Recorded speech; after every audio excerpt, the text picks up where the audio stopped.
Simon. Christi Yoder holds a bachelor's in zoology, an MS in wildlife biology, and a PhD in reproductive physiology from Colorado State University. In addition, she holds an MA in international human rights from the Joseph Corbell School of International Studies at Denver University, Colorado. Christi is a PhD student in Holocaust and Genocide Studies at Gratz College in Philadelphia, Pennsylvania. She worked for 20 years developing contraceptives for wildlife before changing careers. She's the founder and the executive director for the Center for Genocide Research and Education.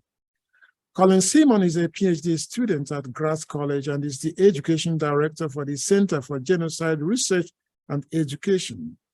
Colleen has been a middle school humanities teacher for 25 years.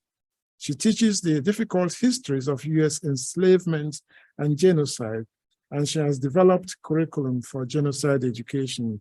Please help me to welcome Christi.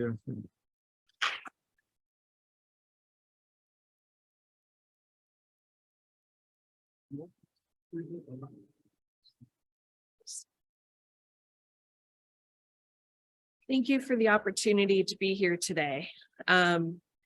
Really appreciate it. At the Center for Genocide Research and Education, we try to give hope to the average citizen that something can be done to prevent genocide. And one of the basic concepts behind that is that it's really important to get to know your neighbor or people that you wouldn't normally interact with, to get outside your comfort zone. In doing so, it's that much harder to demonize that other person and to hate them. And so we feel like that is very important, that when there's a name and a face and a story associated with somebody that you might not otherwise interact with, then you begin to see them as human, which is very important. One such intervention occurred in North Macedonia. And although this was not a genocide, it had the potential to become one. And so it's a very good case study for genocide prevention. Before getting into that history, I just want to say a couple words about genocide prevention so that we're all kind of on the same page. And then my colleague Colleen will take over and she'll talk about the background to the North Macedonia situation and the organization Mind Leaps that was called to come in and present this intervention program. When we talk about genocide prevention, this is something that occurs on a spectrum. What most people think of as genocide prevention is what is known as downstream prevention, and that is direct intervention. This is usually what occurs after genocide has already started. So you're talking about UN peacekeeping operations, troops on the ground, as well as the international criminal tribunals that occur afterwards. What we're talking about here today is what's known as upstream prevention. And this is a situation where genocide, there's concern that a genocide may occur, but it has not yet. And so there's still time to actually prevent the violence. And in this case, it's really important that these measures are taken because there actually might be more opportunities and likelihood of intervention at this stage because there's not all the political wrangling over, is this a genocide or isn't it, which is a whole other talk. So with that, I am going to let Colleen take over.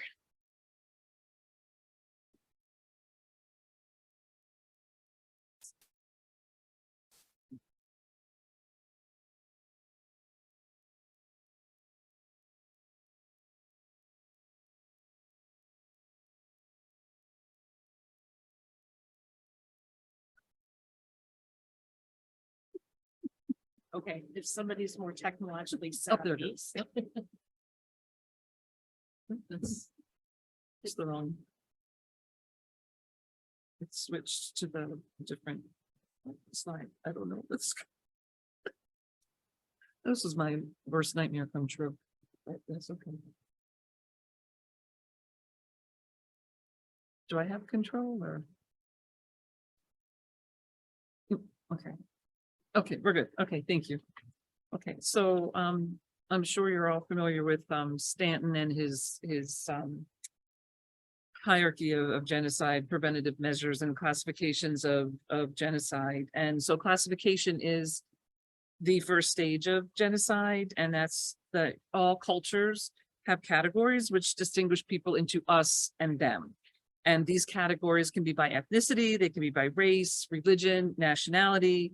And he posits that bipolar societies that lack mixed categories are those that are most likely to have genocide.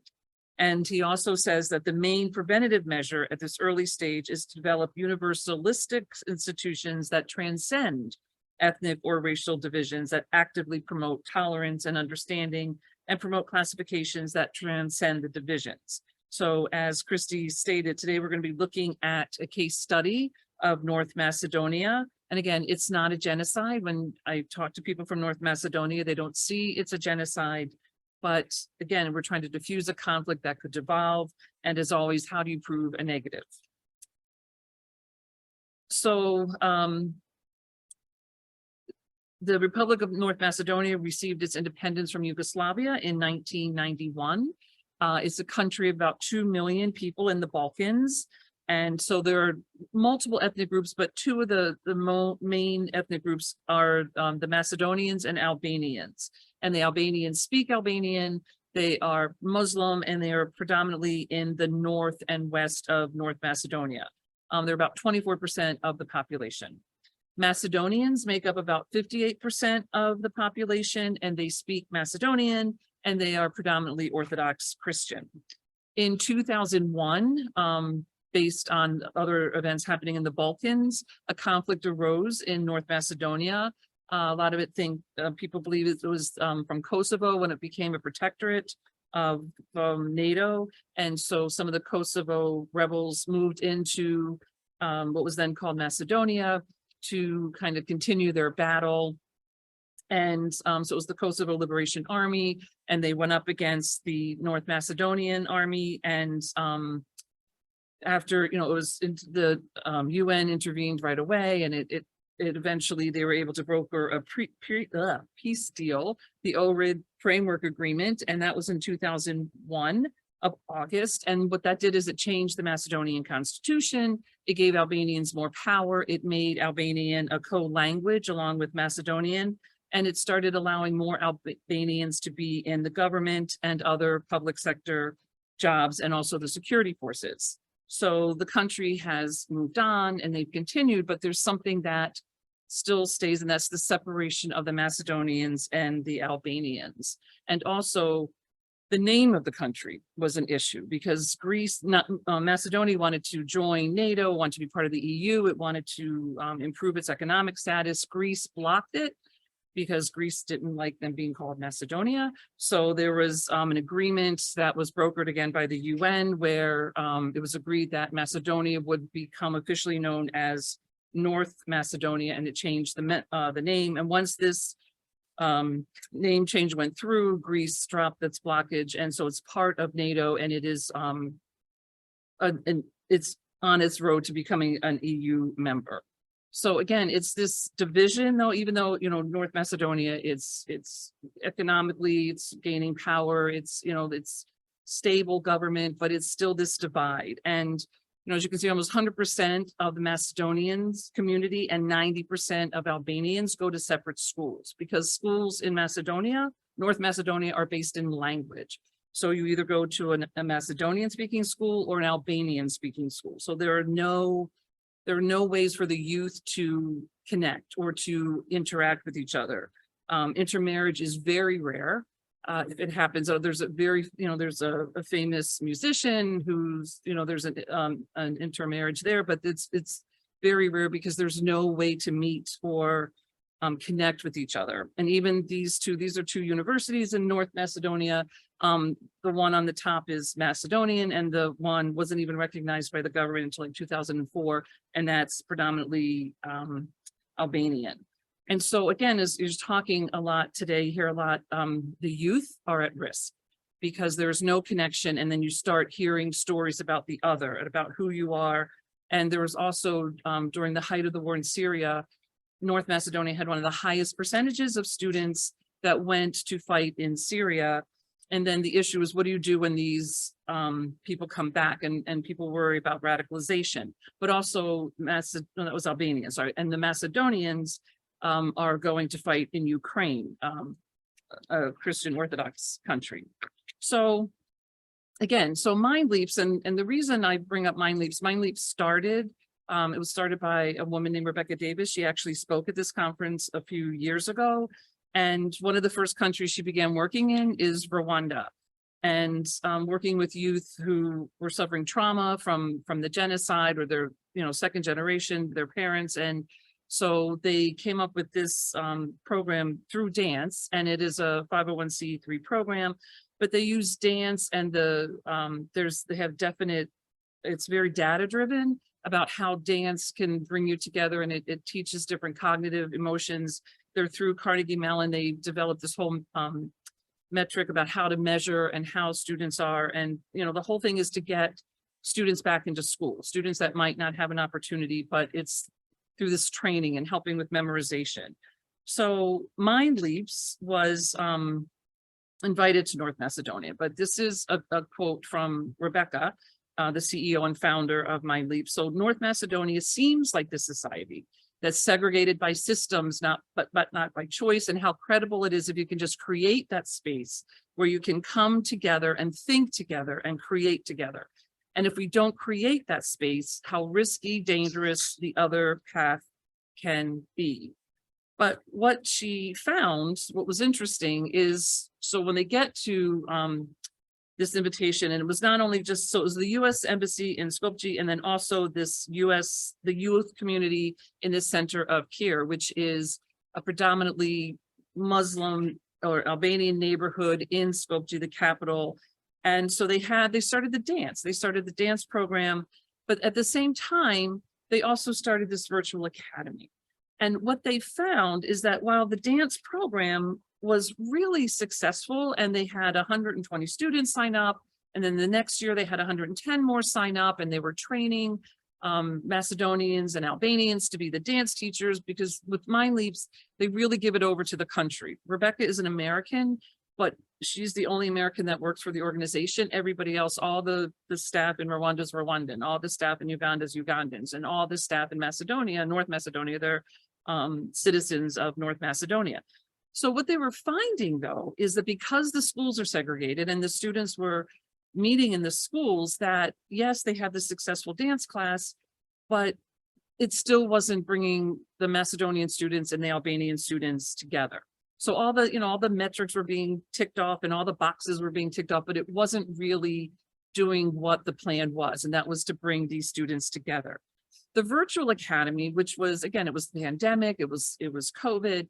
So the virtual academy is advertised through the U.S. Embassy on their Facebook page, and it offered programs like business entrepreneurship, communications, social media, different things. And this was really the first time and the first space where Albanian and Macedonian students could come together, because it was a safe space. It was online. They weren't in the same building. They didn't have to go to each other's neighborhoods. So it was very safe.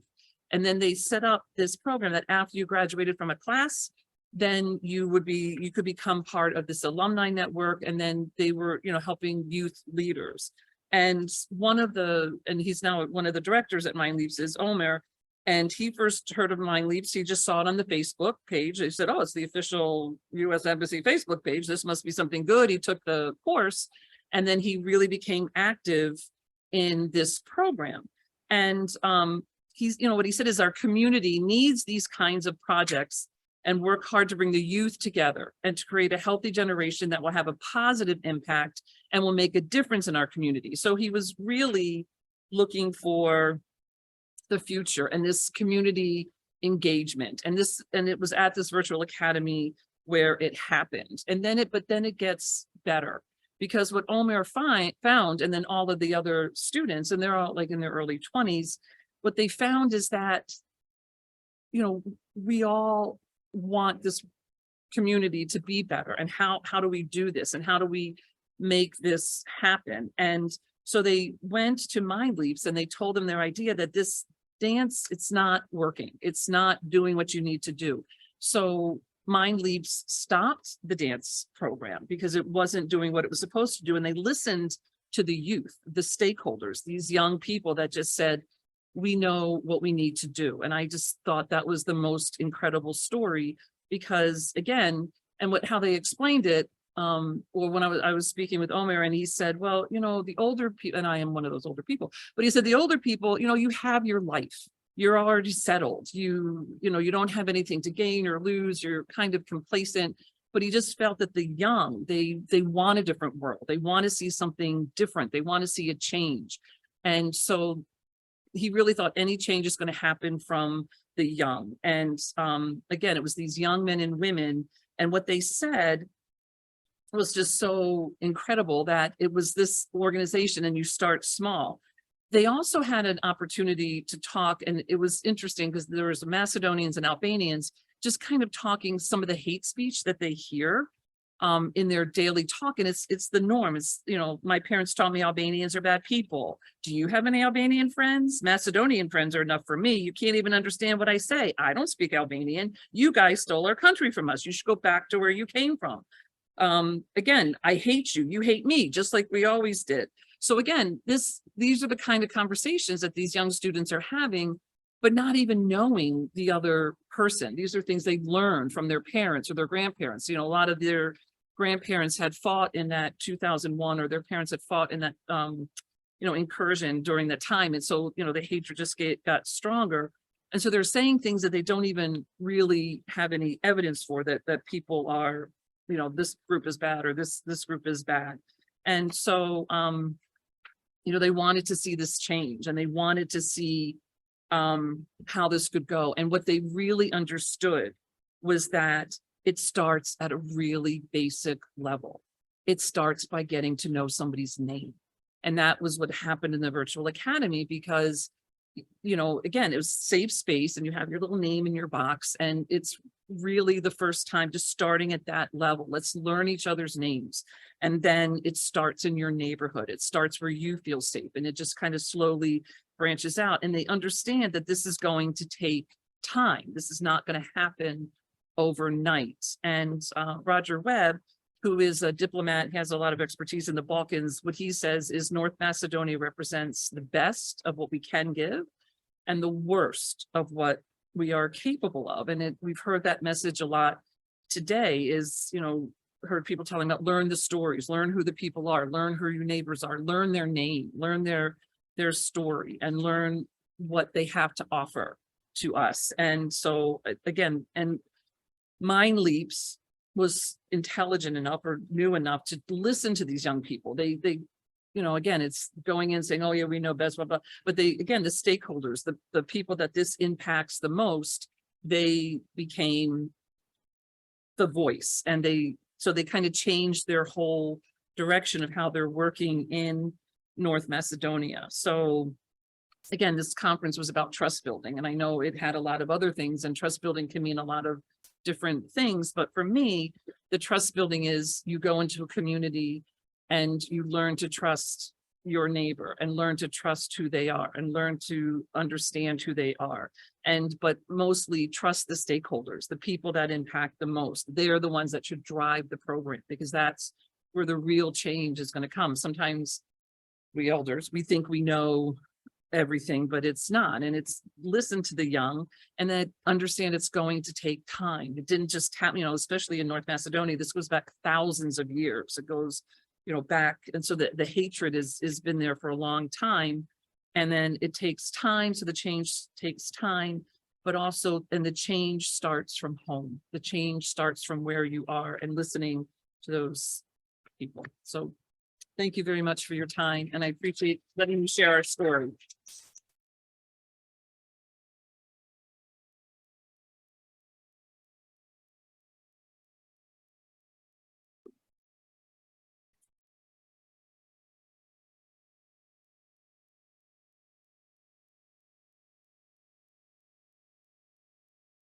Can you hear me? Yes, okay. Thank you for the presentation. I this is one of, I mean, I was looking forward to all the presentations, but when I saw dance, I said, yes. Then I saw Mind Lips, I said, yes. That was really, so could you say more about what the Rwandan youth, like the experience of the Rwandan youth? Because I really, because they are, that's where Mind Lips started. And there must be a lot of data because Mind Lips is great at collecting data, right? So I'm assuming they have a lot that you could share with us. What worked, what didn't work? Could you? You're asking a question dear to my heart. I was fortunate enough that I was able to spend 6 weeks this summer at Mind Leaves teaching English, which again is something, you know, I could go there and offer something. I wasn't just going there and, you know, because after they switched from French to English, a lot of the teachers aren't really comfortable in English. So, so they had about 150 students during the summer, and they're really growing in Rwanda. And, you know, they made it through the pandemic also. And so they have, I would say about 150 students. And what I love about Mind Leaps is that they really look out for the students, because they're looking at, you know, again, trauma, second generation trauma, and how these students are brought up. And one of the Vedas, who is like the director for the Rwanda program, because they're also in refugee camps and they're also in Kigali, he is a refugee and he really understands what these students are going through. And when I first came there, you know, as a white woman, you know, gray hair, here I'm another white woman trying, blah, blah, blah. But working with Vedas, I really learned a lot, and to trust what he, so anytime a kid would come up to me and want something, I'd go right to Vedas and he would just explain. So their whole philosophy is they work a lot. They send, during the school year, they have students at boarding schools. And that's predominantly because the students don't have a stable home life. So this, you know, sometimes the meals they get are the 2 meals a day they get at Mind Leaps, or so they'll go to so the boarding schools, because they'll have a stability, they'll have someone to watch out for them, they'll have 3 meals a day, they have the education, so they feel like they're protected during that school year. The students that can handle the you know, the difficulty of being home, because a lot of them are helping their moms or wanting to work another job or become professional dancers. The ones who can handle that can do the schools, can stay at schools in Kigali. They also created when I was there, relationship with the UN embassy, so that some of the students who are getting near finishing their 5th term, so that, you know, they're looking at college or looking on higher education, they can go for research at the UN embassy. They can help them write their application letters and practice their English and get books what they need. So that was really exciting. They also we did a lot of tutoring for the kids who were taking their 4-year exam or 3rd-year exam, and then had a big celebration when the kids, and this because we pens, the Bics, you know how they're all filled.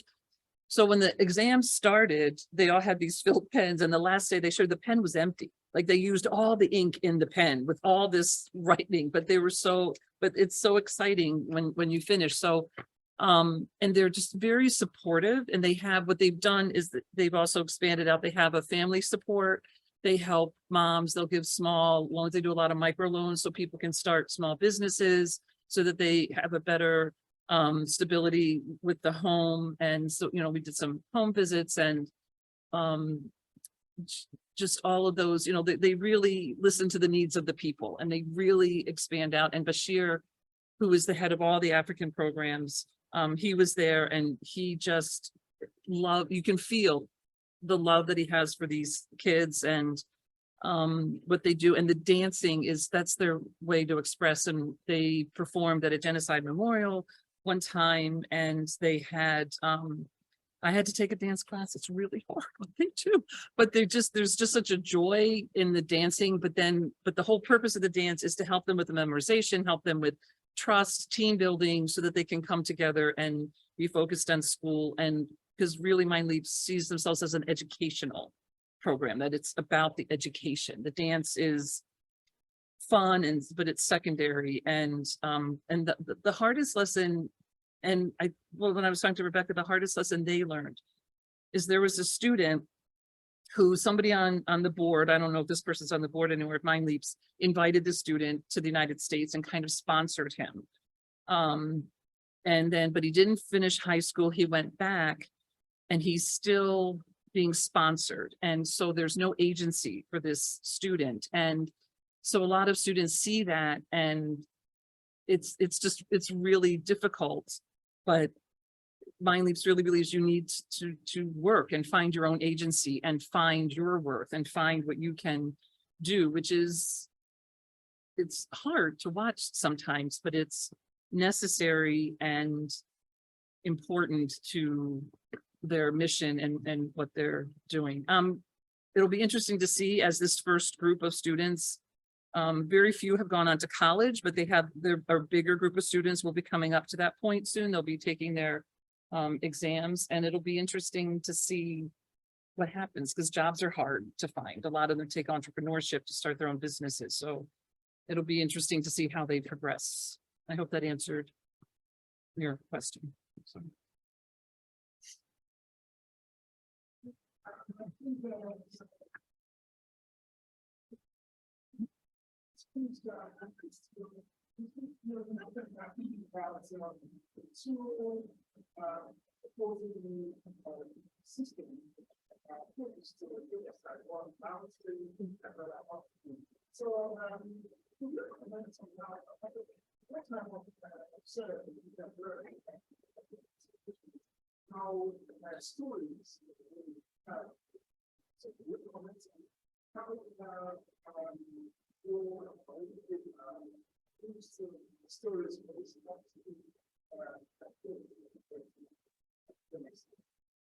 Yeah, as we've all heard here today, stories are incredibly important, especially for putting a human face on people that we don't necessarily agree with.